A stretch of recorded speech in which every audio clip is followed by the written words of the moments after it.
โดยสบายดีมื้อนี้แม่แก้วพามาฮ้อวัฒนธรรมลาวเนาะอยู่เปะสนามกีฬาเจ้าอนุวงศ์อยู่ข้างเบื้องทางหน้าเม่น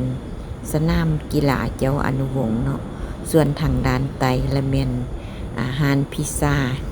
ไปเฮาไปลงทะเบียนกันเลยลงทะเบียนกะสิแม่นเขาเจ้ามีบัตรให้เนาะซื้อคนละเพียวกล่องหนึ่งกะสิได้บัตร4บัตรมาลงทะเบียนเพื่อเอายั่งกะลุ้นเงินลุ้นคำลุ้นอาหารซื่นนั่นแหละเนาะมาแล้วเขาก็สิมากินกาแฟกันโดยแล้วก็ไปฟังผู้นาเบานี่เป็นงานวินเดย์เชนยูไลเนาะของบริษัทดึงเพื่อสนามแล้วใครมีบัตรในมือคนนั้นมีสิทธิ์ในงานและการลุ้นรางวัลลุ้นรางวัลในทั่วไปจะได้รางวัลที่1นะรางวัลที่1มาลุ้นกันเดี๋ยวไปลุ้นกันเลยสวยประจำเองจันนะครับสวยและรวยมากโดยมีแก้วมางานมื้อนี้ก็สิมีหลายคนเนาะเข้ามาร่วมงานอยู่หอวัฒนธรรมแห่งชาติลาวในจำนวนนี้ก็มีบุคคลที่เข้ามาประมาณ500คนเนาะก็สิมีนางฟ้างามๆผู้ที่ประสบผลสำเร็จในการค่ายคอลาเพียววิลซินเบต้ากาเฟเนาะสินค้าของบริษัทเดอวินเนอร์สตาร์นี่ก็มีแต่4อย่างเนาะเพราะว่าตีไปแล้วเดี๋ยวนี้10ประเทศทั่วโลกมีออยเนาะกินก็ดีต่อสุขภาพผู้ใดบ่เคยกินก็ลองมาใส่ลองเบิ่งเนาะส่วนแม่แก้วมันกินมาได้ปีป่ายแล้วก็รู้สึกว่าดีหลายเติบนั่นแหละทำอิฐเฮากินกะก้อนหนึ่งแบ่ง4เนาะถ้าผู้ใดกินดนแล้วก็4กินครึ่งเม็ดหรือว่า1ก้อนก็ได้ผู้ใดบ่เคยกินก็กินแบ่ง4ก่อนเนาะคนละเพียวกล่องหนึ่งก็มีอยู่10เม็ดโดยอันนี้ก็แม่นอยู่ในงานอยู่ห้องวัฒนธรรมเนาะเข้าไปเพิ่นก็สิเคารพธงชาติกฎ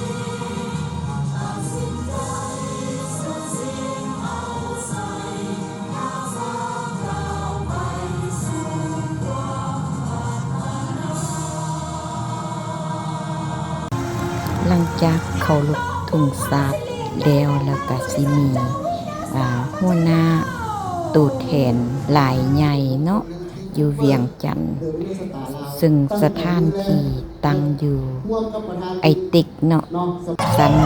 4พุ่นแหละโดยแล้วก็สิมีหลายๆคนมาเว้าในงานนี้เกี่ยวกับอาหารเส้นคอลาเพียวซึ่งเฮ็ดและผลิตอยู่ประเทศเกาหลีมันแม่นผลไม้เนาะสาวจิตสนิทโดยที่ว่าเฮ็ดให้เฮากินดีต่อสุขภาพหลายอย่างเนาะอันนี้ก็แม่นประกวดนางฟ้าเนาะประกวดนางฟ้าผู้ที่ว่าเขาเจ้าตะกี้หันสุขภาพบ่ดีแล้วก็มากินตัวนี้สุขภาพดีขึ้นมีซีซั่นมีโอวาขึ้นเนาะเดี๋ยวก็เลยโหวตบัตรโหวตให้นางฟ้าเนาะว่านางฟ้านั้น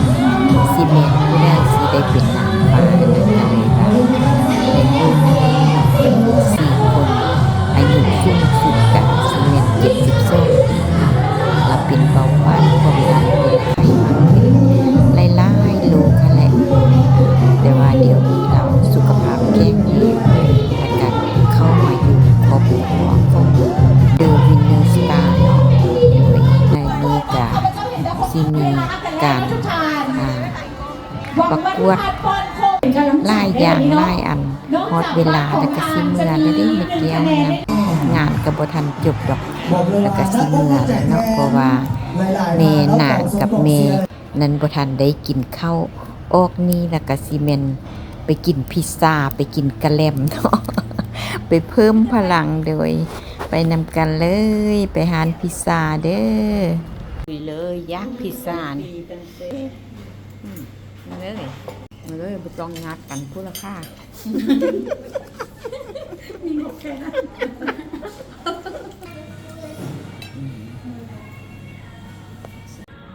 พากันกินพิซซ่าสั่งข้าไก่สั่งยำผักเนาะกินแล้วก็มาโตหานกะเล็มข้างๆ เอาอันนั้นเรีย แต่ ก ว่าวันนี้ อันนี้ จัดหนักจัดเต็มเต็มอีกเจ้าเลี้ยงค่อยๆเลี้ยงเจ้าเดี๋ยวอยู่บนนี้ก็โอ้ยปีหนึงจะมากินเดือนพวกปีนี่ดิบนมันจะกินซึมเป็น